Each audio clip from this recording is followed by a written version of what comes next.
नमस्कार, good morning Nikhil ji, Priya ji. मैं ठीक हूँ। हाउ नमस्ते आर यू गुड। ऑल? आपका बहुत बहुत स्वागत है मेट्रो मनी पे। Thank you having me on this show today. Am I audible? Yes yes please go है। ओके। या निखिल जी, जो आपने बताया एब्सोल्युटली राइट। जो जियो पॉलिटिकल टेंशंस चल रहे हैं, तो इसका सीधा इम्पैक्ट मार्केट पे होना स्वाभाविक है। It is always like this, as I say, politics and economics is the two side of one coin. Political system में जहाँ कुछ भी डिस्टर्बेंस होता है, तो जी उसकी इकोनॉमिक सिस्टम पे इफेक्ट होती है। जी अच्छा, जिस तरह से डेवलपमेंट में जो देख रहा हूँ, तो जब तक ये यूनाइटेड स्टेट्स एंड यूरोप की टीम्स एंड रसिया के बीच में कोई एक सॉल्यूशंस नहीं आता है, तब तक तो ये टेंशन बना रहेगा।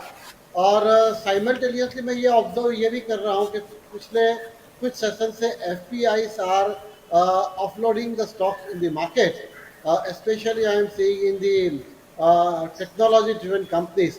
तो मुझे ऐसा लग रहा है कि ये कुछ दिनों के लिए ये सिचुएशन संभावित हो सकती है। एंड आई डू एक्सपेक्ट कि मार्केट में further go down, may be by another 5-7%। 31 March तक। निखिल जी, अगर मेरी राय पूछे, if you ask my opinion, जी तो मैं आप ये क्या मानता करते हूँ कि हैं बतौर एक निवेशक, हाँ, मैं आप क्या करते हैं? एब्सोल्युटली। जी तो मैं तो ये कहूँगा कि मैं अभी कुछ समय के लिए तो वेट एंड वॉच की सिचुएशन में रहूँगा। जी I would never ever enter for a small term trades करके। और जी सेकेंडली निखिल जी, मैं ये सोचता हूँ कि आपने ये जो विषय रखा ना, इसका बहुत गहराई से समझने की ज़रूरत है। नाउ ये जियो पॉलिटिकल टेंशन जो क्रिएट हुआ है, that is the sole reason for the fall of most of the stock market world wide.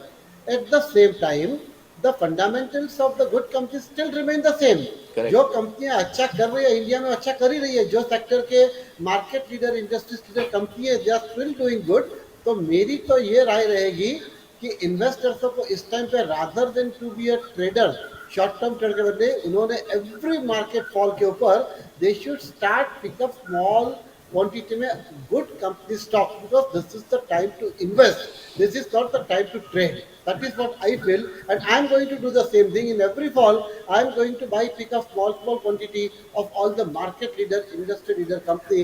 For me, it's a good time to invest in the stock market as an investor, and that too also not for a short period.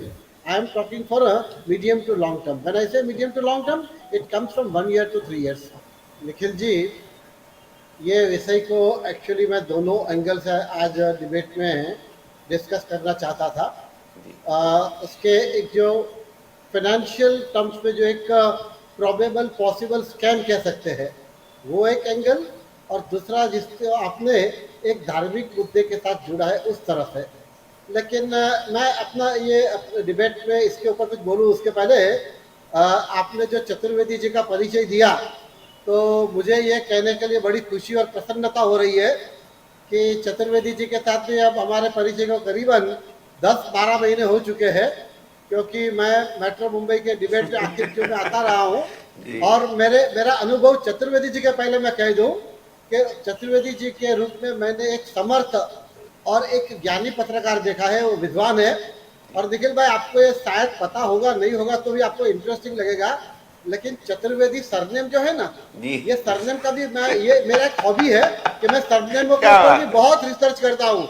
तो ऐसा है, देखिए हमारे यहाँ 4 वेद है, और हम ये कहते हैं जिनको एक वेद का ज्ञान होता है ना, उसकी सरनेम वेद होती है। जी जिसको 2 वेद का ज्ञान होता है, वो द्विवेदी होता है। या, जिनको 3 वेदों का ज्ञान होता है, उसे हम त्रिवेदी कहते हैं।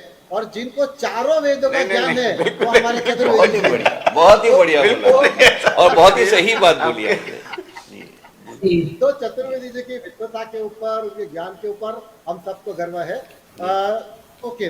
देखिए निखिल जी, मैं थोड़ा ज़्यादा इस एंगल पे जाऊंगा।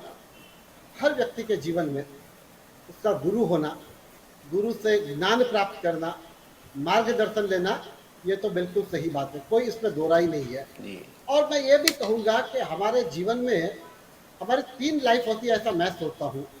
एक हमारी पर्सनल लाइफ होती है, दूसरी हमारी प्रोफेशनल लाइफ होती है, और तीसरी हमारी सोशल लाइफ होती है। जी हम अपने व्यक्तिगत जीवन में किस तरह से जीते हैं, सामाजिक जीवन में किस तरह से जीते हैं, और अपने व्यावसायिक लाइफ में कैसे जीते हैं। बिल्कुल। अब गुरु से जो हमने ज्ञान प्राप्त किया वो हम तीनों लाइफ में अप्लाई करें। लेकिन एक बात मैं निश्चित कहूंगा, जब हम प्रोफेशनल लाइफ की बात करते हैं ना, तो प्रोफेशनलिज्म में ये होता है कि आपको उस कर्म को करना है जो आपके व्यवसाय को अपने धर्म की तरह से नीति के मार्ग पे चलने के लिए प्रोत्साहित करे।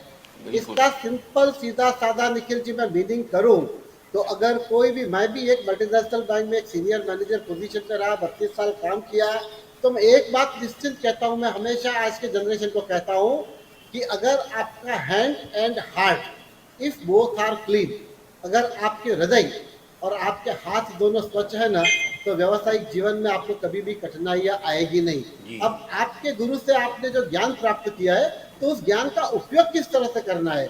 Let's talk in a business management way. अगर मैंने ज्ञान प्राप्त किया तो मेरा ये जिम्मेदारी, अगर मैं किसी कंपनी का एमडी चेयरमैन हूँ, अगर मैं सीईओ हूँ, तो मैं ये ज्ञान का इस तरह से इस्तेमाल करूंगा कि मेरी कंपनी को किस तरह से in terms of performance, in terms of business,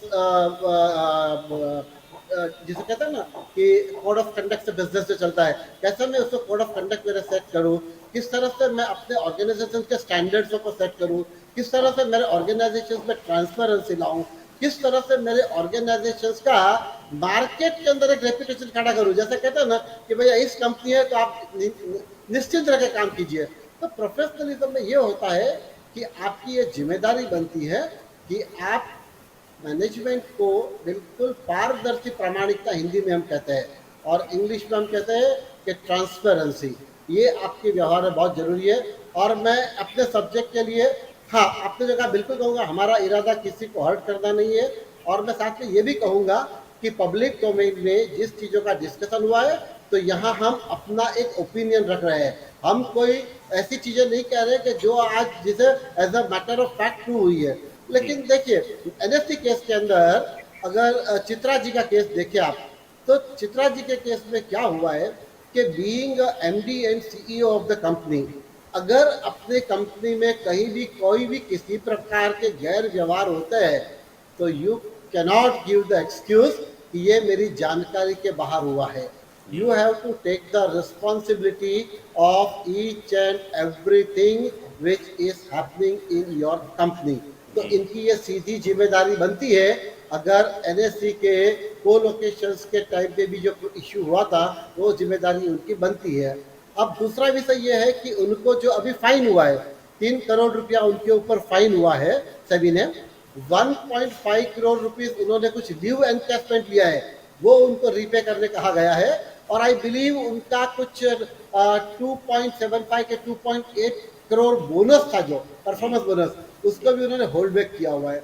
क्या होता है निखिल जी, देखिए मैं, अगर आप मुझे 2-3 मिनट और दे तो मैं इस विषय के ऊपर थोड़ा और बोलूं from the point of view of the technology. जी बोलिए। हाँ निखिल जी, क्या हुआ था 2010 और 15 के दरमियान नेशनल स्टॉक एक्सचेंज के अंदर जो ट्रांजेक्शन्स ट्रेड होते थे, उस ट्रेड के अंदर कभी कभी ऐसा हुआ होगा कि आपने देखा होगा कि कुछ छोटे इन्वेस्टर्सों को या कुछ ऐसे ब्रोकिंग फर्म को जब वो प्राइस कोट करते हैं, तो उनको वो प्राइस के बदले 50 पैसा, 1 रुपया, 2 रुपया ऊपर का स्क्रीन पे भाव दिखता है, फिर हम वो 1-2 रुपया ऊपर रख के भी ले लेते हैं। और जब हम बेचने को निकलते हैं, तो हम जो भाव पे बेचने को रखते हैं, तो शायद इससे 1 रुपया, 1.5 रुपया नीचे दिखता है, और हम उसके ऊपर ध्यान नहीं देते, क्योंकि हम 1-2 रुपये का मायना नहीं होता है।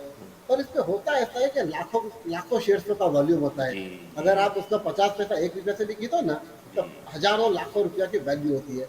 अब कोलोकेशन की एक सिस्टम जो एनएससी ने इंट्रोड्यूस की, उसमें यह था कि ब्रोकर्स अपना जो सर्वर है वो बिल्कुल एनएससी के सर्वर पे, एनएससी के प्रेमाइसिस में रख सकता है, on the paying up of the sum fees, यानी आपको कुछ फीस पे करनी होगी और वो चार्जेस पे करने के बाद आपको ये फैसिलिटी मिल सकती है।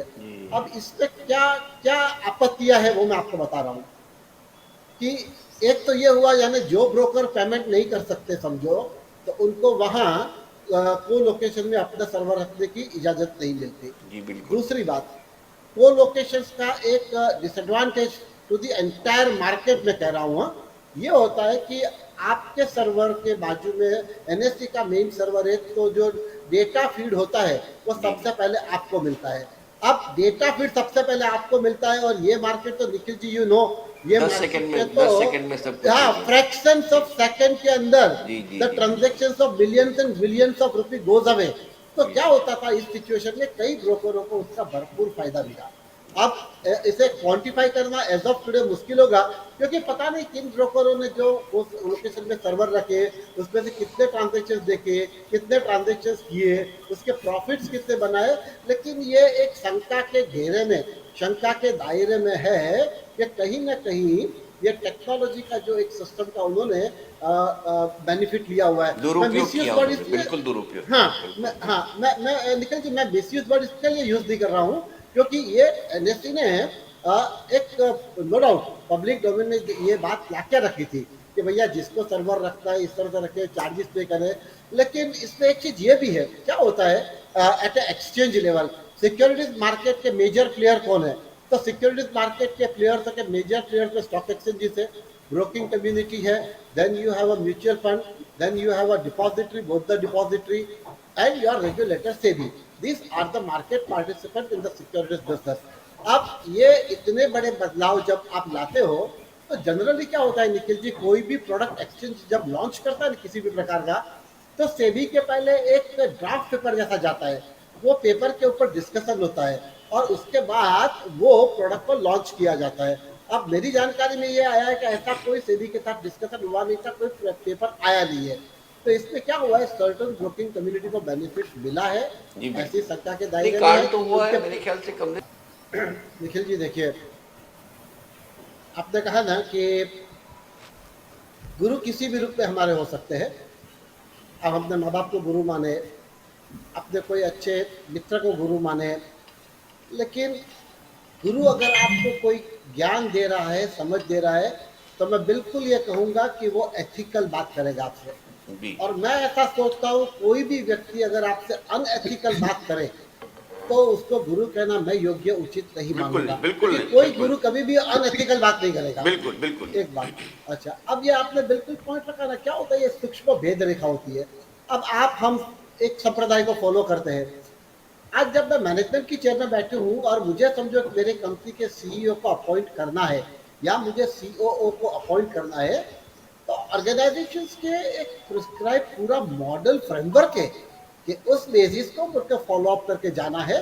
जैसे एक हमने मार्केट के अंदर ऐड देना है, एडवर्टाइजमेंट के बाद एप्लीकेशन इन्वाइट करता है, उसकी हमारी एक स्क्रीनिंग कमेटी है, वो मॉनिटरिंग कमेटी के उसके रिपोर्ट आएंगे, उसके बाद उसके एकेडमिक देखे जाएंगे, और एक कमेटी पूरा तय करती है कि इस व्यक्ति को इस रोल के लिए सूटेबल है कि नहीं। जी ना कि मेरे गुरु मुझे कहे जी कि एक्स वाई जेड एक अच्छा आदमी है, यानी उसको आपको सीईओ करना है। इस बेसिस के ऊपर इसलिए मैंने कहा ना, मैंने अपने आप को तीन चीज को अलग क्यों रखा, प्रोफेशनल लाइफ अलग है, पर्सनल लाइफ अलग है, सोशल लाइफ अलग है। आज प्रोफेशनली मुझे कंपनी रन करनी होगी, तो प्रोफेशनल प्रिंसिपल्स जो सिद्धांत है उसके आधार पर करना होगा। अगर मुझे मेरी टीम में किसी एक बंदे को एज अ मैनेजर भी प्रमोट करना होता है ना, तो ये एक सेटअप प्रोसेस एंड प्रोसीजर क्या होती है, उसके पिछले साल के परफॉर्मेंस रिपोर्ट देखे जाते हैं, उसके क्रॉस फंक्शनल रिपोर्ट लिए जाते हैं, जी जी उसकी जी उसकी जिसका मल्टीटास्किंग कहते हैं ना, उसकी जी मल्टीटास्किंग की स्किल को एवेल्युएट करते हैं। जी और ये सारी चीजों को प्रोफेशनल स्किल जब देखने के बाद तुम ये निर्णय पे आते हो कि इस व्यक्ति इस भूमिका में है, तो उसको ये पद भी ठीक है कि नहीं। आपने एनएससी के संदर्भ में जो कहा, और मैं भी जानता हूँ, मैंने ऐसे कोई बहुत बड़े परिवार देखे हैं कि अगर कोई नया व्यवसाय चालू करना होगा, फैक्ट्री का खार मुहूर्त करना हो, तो कहेंगे नहीं आपको इस दिशा में जमीन लेनी है, ये मशीन इस जगह पे लगाने का है, आपको इस समय पे ये काम चालू करना है। देखिए, ब्रॉडर टर्म में इनको आप एक गाइडलाइंस मान के चलिए कि भैया मुझे मेरे अभी चतुर्वेदी जी से बात की ना, तो मैं आपके साथ शेयर करता हूँ कि मेरे पिताजी भी बहुत अच्छे बड़े ज्योतिषी थे। हाँ, अब मेरे पिताजी ने मुझे एक एक चीज गाइडलाइंस पे कही थी, जो जो मैंने इस तरह से उसको देखा कि तेरा हमेशा जो लेन देन होगा ना, वो विदेशों से होगा। या तो विदेश जाएगा, या तो विदेशी कंपनियों में होगा, या तो विदेश का एक्सपोर्ट इम्पोर्ट कारोबार करता होगा, और वैसे कोई वो क्षेत्र में तो जाएगा, तो तुझे सफलता मिलने की संभावना ज्यादा है। अब सौभाग्य से देखिए कैसा है, मैं विदेशी बैंक में गया, जी। विदेशी बैंक में भी विदेशी निवेशकों के व्यवसाय से जुड़े से डिपार्टमेंट रहा। जी तो जी इस क्षेत्र में मेरी गति हुई, प्रगति हुई, लेकिन इसे एक ब्रॉडर गाइडलाइन के रूप में हमको देखना चाहिए। जी। उसको ये सोच के नहीं चलना चाहिए कि each and every transaction level पे, each and every professional decision के ऊपर हम गुरु को इन्वॉल्व करते हैं। और दूसरा Nikhil ji, let me allow to touch on this particular topic of the NEC today, कि आज तो मीडिया में ये है कि अर्न्स्ट एंड यंग जो इंडिपेंडेंट एजेंसी ये इन्वेस्टिगेट कर रही थी, उन्होंने तो उनके सीओओ जो थे आनंद सुब्रमण्यम, वो आनंद सुब्रमण्यम ही गुरु है, ऐसे कुछ ईमेलों के लिंक से पता चला है। जी, अभी तक हालांकि अभी वो अभी तक प्रूव नहीं हुआ है। हाँ, जी जी वो अभी अंडर इन्वेस्टिगेशन है, लेकिन ये सस्पिशन है। और दूसरा, आज तो मैंने मीडिया में ये पढ़ा है कि फाइनेंस मिनिस्ट्री में से भी कोई ऑफिशियल हो सकता है जो सो कॉल्ड गुरु है। यानी ये क्या होता है कि ये सारे चीजों को कभी कभी क्या होता है, लोग ऐसी कोई स्पिरिचुअल बात करके या ऐसी कोई रिलीजियस बात करके तो ये सोचता होगा कि मैं मैनेजमेंट के अंदर मेरे जो लैप्सिस है या मैनेजमेंट के जो प्रोटोकॉल्स है उसको मैंने मेंटेन नहीं किया है, उसको छुपाने की, उसको आड़ में रखने की एक कोशिश हो सकती है। जहां तक मैं समझता हूँ, व्यावसायिक, जैसे मैंने एक दिन कहा था ना एक डिबेट में निखिल जी, कि government is there to govern the country, not to do the business.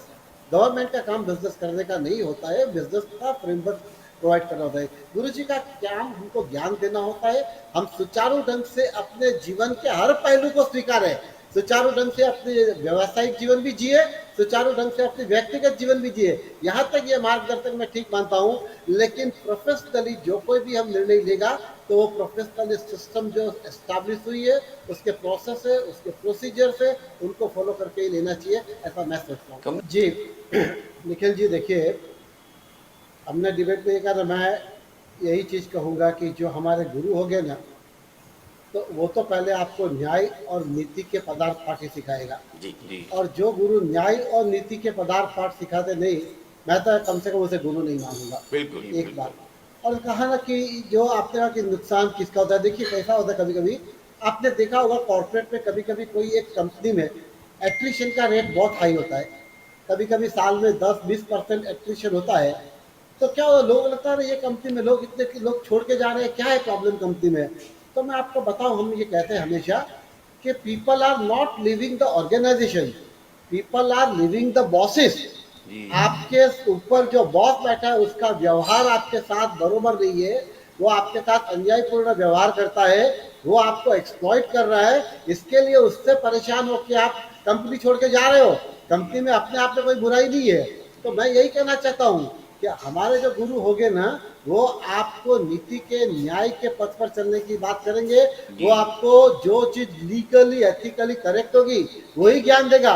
कोई गुरु आपको ऐसा नहीं दिखाएगा ये इलीगल काम करो या अनएथिकल काम करो। और आगे तो फिर हमको हमेशा अपनी विवेक बुद्धि का उपयोग करना चाहिए।